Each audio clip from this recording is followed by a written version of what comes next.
New Things Day, October 5th. And first things first, as I believe I say every video I make, the vinyl that I teased a month ago, 3 weeks, 5 weeks ago, finally came in. Had this thing pre-ordered for months, and I'm super pumped to have it. It's been there's very few things that stay in my rotation consistently, and this has not been out of the rotation.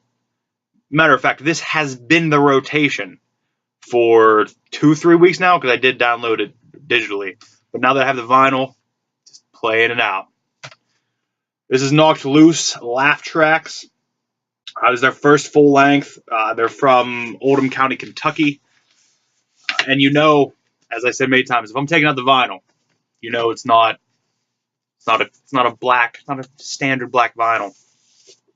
This is actually clear with a blue and white splatter. It's just gorgeous. Look at that. And I did do an auto-audiography on their EP.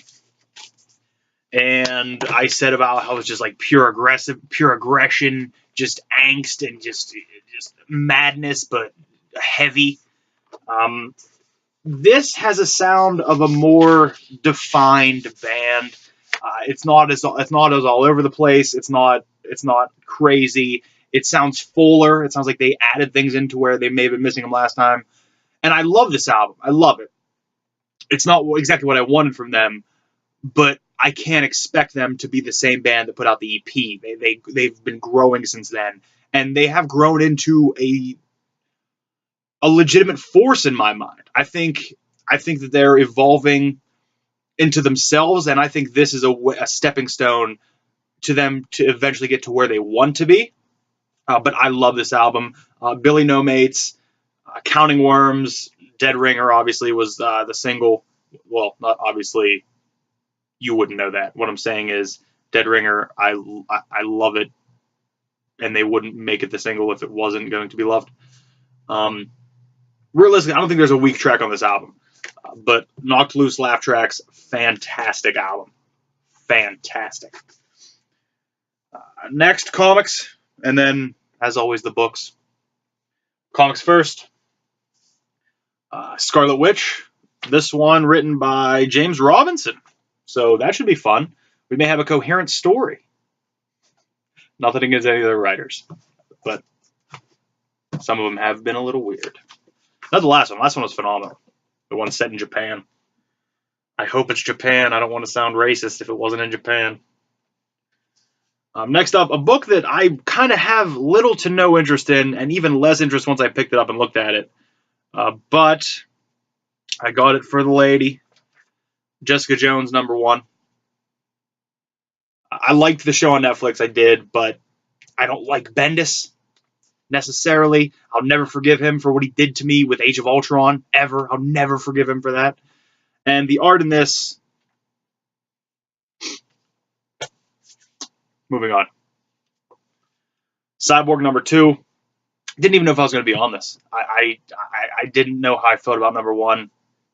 We'll see how I feel about this one. It's hard, it's hard for me to jump off a book before 5. So there has to be something seriously wrong, especially a $2.99 book. There has to be something seriously wrong for me to jump off this. But the last one and the Rebirth issue, nothing for me. I almost got both covers of this book because they were both phenomenal. Green Lanterns 8. I went with this amazing cover. Oh my God, is that a great cover? Fantastic. Lighten up the Jacko. Haha. Jacko Lantern. Fucking good one. Good one. Next up, Batman #8. I actually don't mind this cover. The past couple Bat books, I haven't liked either cover, the Detective or Batman, but it's actually a decent cover. I'm a fan of it. Deadpool and the Mercs for Money. Domino and Machine Man and Hitmonkey and Gorilla Man look like they're part of the team now, but all I care about is Domino. I miss Domino. I hope she's in this book for good. I hope it's not just a ploy. And as I flip through, I don't really see Domino. Hopefully this is him recruiting them. I don't know. I guess this isn't number one, by the way. It's a Marvel Now #1, but it is Mercs for Money #4. So I just want Domino to be in it. Uncanny X-Men 14. Oh, another great cover on this. Great cover. The only reason I'm on that is because I need an X book in my life, and Colin Bunn's writing it. And speaking of Colin Bunn, holy shit. Nope. Speaking of Colin Bunn, Deadpool, Back in Black, where I believe it's just Deadpool singing AC/DC songs the whole time. Just every page, it's a different one. I heard Chris Barnes may be suing Marvel, because that's kind of his deal, is he just puts out full cover albums with 6 Feet Under where they just cover AC/DC songs. That's a niche joke right there. Next, I don't even know why I got this. I don't. It's $4.99. I don't know why I got it. I got it because I think I miss this Cyclops, and I'm interested to see where this story goes. This is Death of X, 1 of 4. I don't know why I got it, but we'll see. It's Jeff Lemire and Charles Soule writing it, and Aaron Cooter doing the art, so it has to be semi-decent one way or the other. They're both not. All three of them aren't going to fail me. And lastly, the book I was most excited about this week, the book I've been excited about for a while, a long time. This is Shade the Changing Girl, issue #1. I'm super excited about this book. I can't wait to read this. I might read it as soon as I wrap this video up. What if I just read it now? If I just sat here in silence and read it, you watched me reading this, and then when I was done, didn't say a word about it, set it down, continue the video. I mean, I'm sure that'd be huge. It'd be a hit, right? All right, book time. Books that I saved. First up, Forbidden Area, a novel by Pat Frank. There's Pat Frank on the back. It's a hardcover. Slight, actually a pretty severe decal edge here on the side. Dust jacket's a little beat up. Published by Lippincott, Book Club edition. Not going to say what year I think most of those are, because I always mix them up according to some people. Mercy. And I just looked before guessing. I would have been way off. By the way, I was going to say 60s, late 60s. This is 1956. This was copywritten. Forbidden Area. All right. Jackpot by James F. Fix. If your name's James F. Fix, leave the F out, because people are going to be bothered. They have to say F. Fix. It's hard as shit to say. I mean, he might not be alive anymore. This doesn't have a cover price. And I just saw the fucking date again. I was probably going to guess 77, 78. The back, I saw one in the back. It might not have been the right one, though. But it couldn't have been earlier than that. This is 1982. 82 for Jackpot by James, I'm not saying your middle initial, Fix. This cover makes me laugh. Topless, a novel by D. Keith Mano. Library bound, I love it. I'm a fan. Cover price of $18. So I'm going to go, I have to get this right since I cheated and saw the other two without even guessing. I'm going to go 1992. I'm going to go 92 on Topless, a novel. And the date on this is published by Random House. This is 91, so 1 year off. A little about what this is, by the way, because it does look a little raunchy. A priest, he's handsome, young, romantic, and thoughtful, ministering to the faithful in the cornfields of Nebraska until the day that his brother Tony disappears and Mike agrees to return to their New York neighborhood to help manage the family business, the Smoking Car Restaurant. Problem is, no one told Father Mike that the Smoking Car was also a topless bar. Nude girls on trapezes, stripper auditions, strange things done with mirrors and swatches of spandex. Mafia drug dealers, you get the picture. That's fucking exciting. I might read that next. Sounds very interesting to me. Although, if D. Keith Mano is a weird goddamn picture on the back. What a weird picture to choose to put on the back of your book. Next up, How Green Was My Apple by Mark Lovell, a Crime Club selection. Library bound. You know I love it. Say it every time. Cover price $11.95. It being a crime book, I don't think it's going to have the same pull as that topless book would be. So I'm going to say it's still in the same area. I'm going to say this is 87. I think it's earlier. I think I messed up. I think I spoke it out of my ass. This is 1984. So still not bad. I'm still in that ballpark. How Green Was My Apple? Next up, Brighter Than a Thousand Suns, A Personal History of the Atomic Scientists by Robert Jung. I don't know how to say that guy's last name. I want to just call him Jankum. So I will. Brighter Than a Thousand Suns by Robert Jankum. Pretty damn good condition on this. Pages look good. Dust jacket only has some issues on the spine where it would have been showing. Cover price $5 on this. $5. For as good as it looks, it's hard for me to go too far. But I'm going to say this is 80. I'm going to go even farther. I'm going to say 78. I'm going to say this is 78. It's hard for me to do. I didn't want to do it. Holy shit. Wow. This is a First American edition. And it's in very good condition because this was published in 1958. So Brighter Than a Thousand Suns, 1958, in this condition is fucking gorgeous. I'm confused at why this book is in such good condition. Next up, The Lives of a Bengal Lancer. Little art on the cover there. No dust jacket on this. Published by Yeats Brown. I don't even know who the author is. Well, also published by Viking Press. Nope, it wasn't published by Yeats Brown. It is authored by Francis Yeats Brown. The Lives of a Bengal Lancer. Looks like, well, I got a little bit of a hint here of when this was published because there's a name in here and it says From Edna, Xmas 1929. So I'm going to guess this was published 1930. This is second printing November 1930. Hold on, this was published 1930. How'd this broad give it to this other broad 1930 or 1929? There's time travel afoot.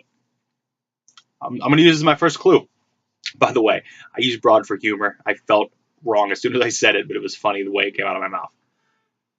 But I'm going to use this as my first clue to figure out the time travel, how this woman gave this other woman this book in 1929 when it wasn't published until 1930. Lives of a Bengal Lancer. Lives of a Bengal Lancer. Francis Yeats Brown. Next up, Gladys Mitchell's The Salt Marsh Murders. A lot of M's in there. My mouth didn't like it. A lot of M's. Oh, same dust jacket, front and back, same exact thing. Pretty damn good condition on the dust jacket. Pages look all right. Book club edition, I don't know, 67, 68. I'm going 68. I want to go 70, but I'm going 68. And I'm way off. 1984 on the Salt Marsh Murders. Why would they do that in 1984? You have better... Whatever. Next up, Sue Macy's A Whole New Ballgame. The story of an all-American girls professional baseball league. It reminds me of League of Their Own, so I'm in. As long as Rosie O'Donnell doesn't get involved, we should be good. Actually, I have no qualms with Rosie O'Donnell at all. And I feel like that joke made it seem like I may support Donald Trump. So I want to rescind that, and I hope Rosie O'Donnell's in this book. Matter of fact, I hope this cover is a sham. I hope it's a ruse, and it's just Rosie O'Donnell's biography. I'll read the shit out of that. Might not read the shit out of that. Cover price $14.95. I love that cover. I'm going to say this is 1993. Wow. Made it up for the other ones. 1993. A New World. Nope. Whole New Ballgame. Doesn't say world in it at all. This book actually really interests me. I actually can't wait to read this. It's Moguls and Madmen, The Pursuit of Power in Popular Music by Jory Farr. And I knew nothing of this until I saw it there, and I'm super excited to read it. There's a weird ink stain in pages. Oh boy, there's water damage. Oh boy, this is going to be horrendous to read. Look at, I don't know if you can see it. Look at the water damage. You can't see any of that. The pages are awful and stiff and, oh, this has to be one of those books that I sit down and read very quickly and be done with it because I can't handle a book. Oh, listen. Oh, it's just damaged. Cover price $23, 1997. I'm going 98 even on this, and I went too far. It's 94. Water damage probably happened sometime in the early thousands. Let's say 01. I don't know. Bummed out that it is damaged though. Next up, William Lashner's Veritas. I know nothing of this book. I just like the cover and it looks newer. And cover price $25. I might even go to the 1,000. This might be 02. Let me go 02 with Veritas. Published by Regan Books, and I'm off again. It's 97. Wow.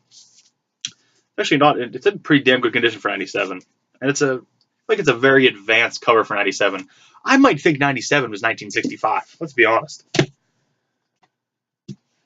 Second to last, Irving Stone's The Agony and the Ecstasy, a biographical novel of Michelangelo. This thing is a brick. This thing is huge. It says on the back here that Irving Stone moved his family to Italy for his years of research in Florence and Rome, worked in marble quarries, and apprenticed himself as a marble sculptor to write this biographical novel. Talk about going above and beyond, Victor. Victor! I've messed up every word I've said today. Every one.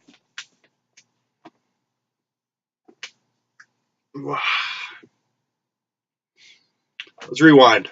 Talk about going above and beyond, Irving Stone. There we go. We're back in. This thing is huge. This thing is 700 some pages. Not the biggest type in the world. 1995 cover price on this, but because of its size, I'm going to say that's what makes the price go up. I'm going to say this is 1987. 87 on Agony and Ecstasy. And this was published in, holy shit, published in 1961. Has an ISBN number in 61, and it was $20 in 61. I feel like that's very expensive for a book in 61. It must have been for the scholars. It's been for the bright guys.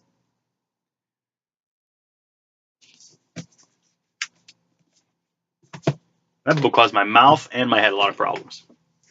And lastly, for this video, Claw by Ken Ulo and Joe Mock. Looks like it might be about a tiger or a panther, some type of large cat, I assume. Cover price on this, $22. 99. 94. Still in the 90s. I consider it a win. Other than that, we're going to forget those first two that I cheated on and saw and then didn't really guess. But that's it. Knocked loose. Comics, books. I'm going to hold up the comics because I'm so pumped for Shade. So pumped for Shade the Changing Girl. By the way, as always, if you know anything about any of those books, any of the authors of the books, anything about any of them, let me know, because I'm very unfamiliar with most of these books I saved. Don't know anything about them. And I know a good bit of them are like some of them are British printings or things like that I don't have any idea about. So if you know anything about that, also let me know. But thank you for watching this video. This has been New Things Day, October 5th. I don't know why I'm holding these like cards like a magician.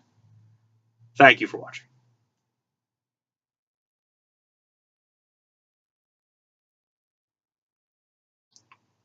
Magician.